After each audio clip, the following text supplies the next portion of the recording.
तो आप देख रहे होंगे एक क्वेश्चन है, निर्धारित करें कि बिंदु 1,5, 2,3 और -2, -11 ये पूछा है कि संरेखी है या नहीं। और इस टाइप के क्वेश्चन जो है बिहार बोर्ड में जो है पूछ लिए जाते हैं, इसलिए इस क्वेश्चन को जो है समझना जरूरी है बिहार बोर्ड वाले बच्चों के लिए। तो हम जो है इसको देखते हैं ये किस प्रकार के कंडीशन में जो है संरेखी होता है। तो इसके जो है 3 बिंदु अगर मान लीजिए A, B और C जो है संरेखी होने की शर्त रखा गया है, तो इसका 3 कंडीशन होता है। तो तीनों में जो है हमारा AB प्लस BC और बराबर हो जाए AC का, तो ये हमारा क्या हो जाता है, संरेखी हो जाता है। या इसी में जो है दूसरा कंडीशन कह रहा है कि AC की जो दूरी होगी और प्लस कर दें उसको CB की दूरी को, तो यह AB के बराबर हो जाना चाहिए, तब भी ये हमारा क्या हो जाएगा, संरेखी हो जाएगा। फिर इसी तरह से तीसरा कंडीशन कहता है कि CA की दूरी प्लस AB की दूरी और बराबर हो जाए CB की दूरी का, तो ये हमारा क्या हो जाता है, तीनों बिंदु संरेखी हो जाता है। तो देख लेते हैं हम लोग इसमें जो 3 बिंदु दिए गए हैं, उन 3 बिंदुओं को हम लोग क्या कर लेंगे, यहाँ पर रख लेते हैं। जैसे कि यहाँ पर 1,5 है, फिर यहाँ B का जो निर्देशांक है मान लीजिए कि हमारा 2,3 है, और C का जो है हमारा -2 और -11 है। तो इस प्रकार से जो है हम पहले कंडीशन पर जो है अप्लाई करेंगे। A और B के बीच की दूरी निकाल लेंगे। पहले A B के बीच की दूरी, तो इस तरह से जो है हमारा दूरी का सूत्र क्या हो जाता है, तो दूरी का सूत्र हम लोग जान रहे हैं कि रूट अंडर क्या होता है, x² x2 होता है, x2 माइनस x1 का whole square plus y2 minus y1 का होल स्क्वायर।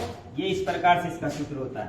तो हमने बात किया है यहाँ पर किसका, A और B के बीच का, A और B के बीच का। तो हम बिंदु भी देखेंगे किसका, A और B के बीच के बिंदुओं को देखेंगे। तो यहाँ पर हम देखेंगे ये हमारा x1 और ये y1, इसी तरह से ये हमारा x2 ये y2 हो जाएगा। तो इसको हम क्या कर सकते हैं, ये तीसरा बिंदु है तो हम इसको x3 और कॉमा मान लेते हैं y3 मान लेते हैं इसको। इस प्रकार से जो है हम क्या कर लेंगे, इसको मान सकते हैं। तो चलिए हम देखते हैं इसका मान जो है रखते हैं इस पर। तो ये जो है हमारा x2, देखिए x2 का मान कितना है हमारा, 2 है, तो 2 माइनस x1 का मान क्या है, 1 है, तो 1 का यहाँ पर जो है होल स्क्वायर डल जाएगा, प्लस y2 का मान देखिए 3 है तो 3 लिखेंगे, माइनस y1 का मान क्या है, y1 का मान क्या है, 5 है, यहाँ पर 5 का होल स्क्वायर।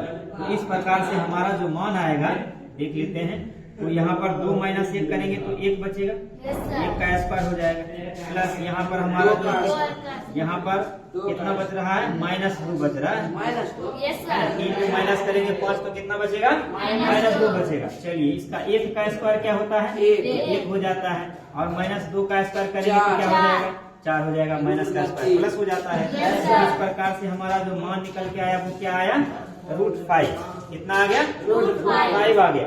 तो इस प्रकार से जो हम देख रहे हैं ए बी के बीच की दूरी √5 आया।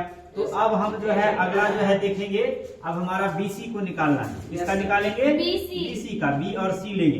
तो यहाँ लिखेंगे BC के बीच की दूरी। तो ये जो है हमारा, फिर से यहाँ पर सूत्र लगा देंगे।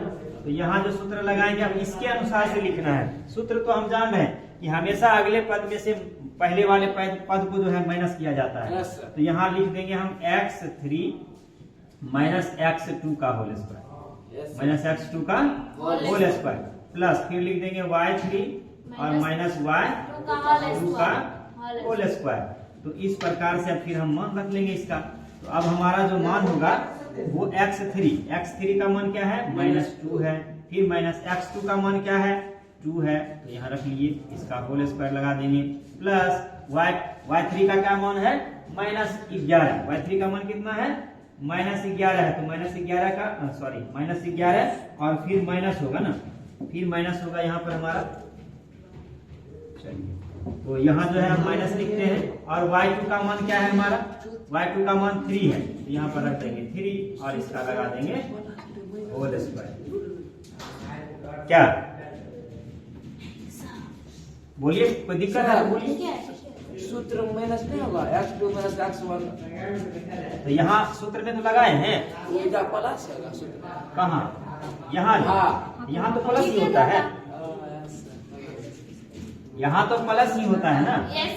चलिए तो ऊपर हमारा रूट लग जाएगा, यहाँ पर माइनस -2 और -2 कितना होता है, -4 होता है। हाँ, क्योंकि देखिए हम लोग क्या करते हैं, कर्ज लेते हैं। जब भी कर्ज लेंगे, पहले से कर्ज है और कर्ज लेंगे तो कर्ज बढ़ेगा हमारा, ठीक है, कर्ज बढ़ता है। इसलिए हम लोग जानते हैं कि माइनस को हम लोग कर्ज ही कहते हैं, ऋण कहते हैं। तो यहाँ हमारा क्या हो जाएगा, -4, क्या हो जाएगा, -4 का होल स्क्वायर प्लस, अब यहाँ -3 और -11 कितना हो जाएगा, -14 हो जाएगा। तो ये जो है हमारा, चलिए तो अब कितना आ जाएगा, तो -4 का स्क्वायर कितना हो जाएगा, 16 हो जाएगा, और यहाँ 14 का स्क्वायर कितना हो जाएगा, 196 हो जाएगा। प्लस में दोनों को ऐड कर देंगे, कितना आ जाएगा, तो 6 और 6 हो जाता है 2, ठीक है, 6 और 6 12, मतलब 2 लिखेंगे, 1 बचा, 9 1 10 और कितना बचा था 1, कितना हो गया 11, और 1 में 1 फिर जोड़ देंगे तो हो जाएगा, तो 212 जो आया हमारा।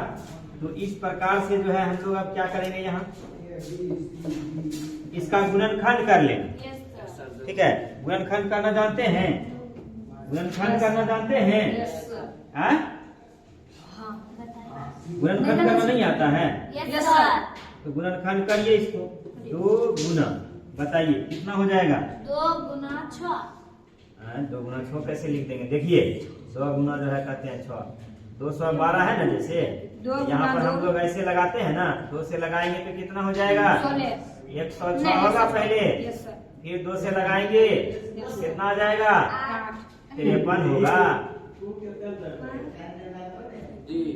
अरे 2 पंचे 10 हुआ, 3 दूनी 6, यानी हम कह सकते हैं कि 2 गुना 53 किसी का तो नहीं होता है, 2 गुना 53। तो इस प्रकार से हमारा हम कह सकते हैं, इसका जोड़ा लगता है ना, उसको बाहर कर लेते हैं। तो अब हमारा जो है 2 और रूट अंडर कितना बच गया, 53 बच गया। तो हम देख रहे हैं कि अब हम इसको जो है इसके साथ जोड़ भी नहीं सकते हैं, है ना। यहाँ √5 है, यहाँ रूट में 53 आ गया। और दूसरी एक और जो है हमारा दूरी निकालना भी बाकी है, एक दूरी और निकालना बाकी है। आप देख लीजिए, अब हमको क्या निकालना है, AC की दूरी। क्या निकालना है, AC की दूरी। तो यहाँ तक आप लोग उम्मीद है समझ गए होंगे। Yes sir. तो आगे हम चलते हैं, थोड़ा इसी का जो है अगला जो है हमारा, चलिए अब हम लोग लिखेंगे AC के बीच की दूरी। तो AC के बीच की दूरी लिखेंगे, सूत्र वही लिखना है, ठीक है। तो सूत्र में थोड़ा सा ध्यान क्या रखना है हमारा, हम ले रहे हैं बिंदु कौन सा, A और C ले रहे हैं, तो हमें देखना भी है पहले A का फिर C का। तो इस प्रकार से जब हम देखेंगे तो हमारा जो है हमने क्या लिया था, देख लीजिए जरा, A का मान जो है यहाँ पर है और C का मान यहाँ पर है। तो A में जो है हमारा x1 y1 है और C में जो है x3 y3 है। तो हमें माइनस करना है x3 minus x1, x3 minus x1 करना है हमें।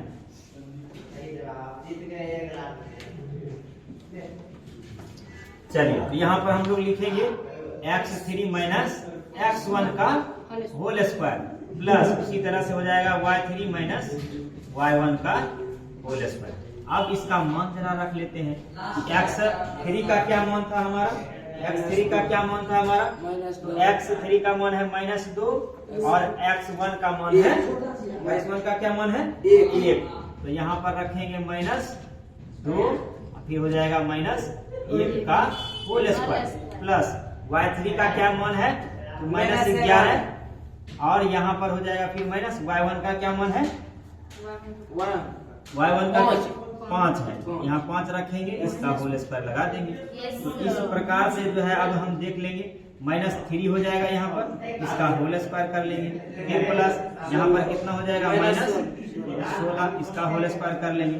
तो इस तरह से जो हमारा निकल करके आएगा, -3 का स्क्वायर क्या हो जाएगा, 9 हो जाएगा। -3 का स्क्वायर क्या हो जाएगा, 9, और -16 का स्क्वायर 256 होता है, ठीक है। तो इस प्रकार से जब हम जोड़ लेंगे इस दोनों को तो कितना हो जाएगा, कितना हो जाएगा, 265 हो जाता है। तो फिर 265 का आप गुणनखंड तो कर सकते हैं ना, तो 265 का गुणनखंड बताइए।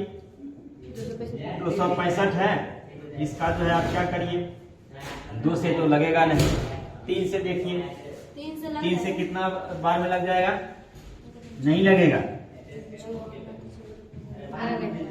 लगेगा नहीं लगेगा। अब आपको लगाना पड़ेगा फिर 5 से, तो 5 से लगाएंगे 5 25, फिर 1 बच गया, 5 किया 15। देखिए कुछ नहीं हो पा रहा है, हो पा रहा है, क्योंकि 53 जो है इसका तो फिर हमें भाग देने का कोई संख्या मिल नहीं रहा है। यानी हम कह सकते हैं इस तरह से अब जो है हमारा क्या देख रहे हैं कि AB, ठीक है, प्लस BC और बराबर जो है वह AC, यानी ये तीनों इस तरह से अगर इस दोनों को हम प्लस करते हैं तो वह हमारा AC के बराबर नहीं आ रहा है, नहीं आ रहा है।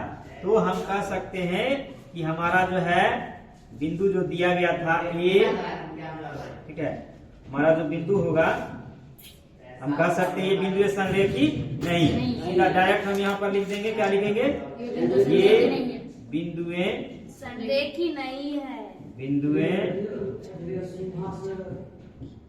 संरेखी नहीं है। तो इस तरह से जो है ऐसे सवाल को हम लोग जो है बनाते हैं, और ये क्वेश्चन जो है एग्जाम में पूछ दिया जाता है। तो इस तरह से जो है आप लोग जितना हो सके रिवीजन करें।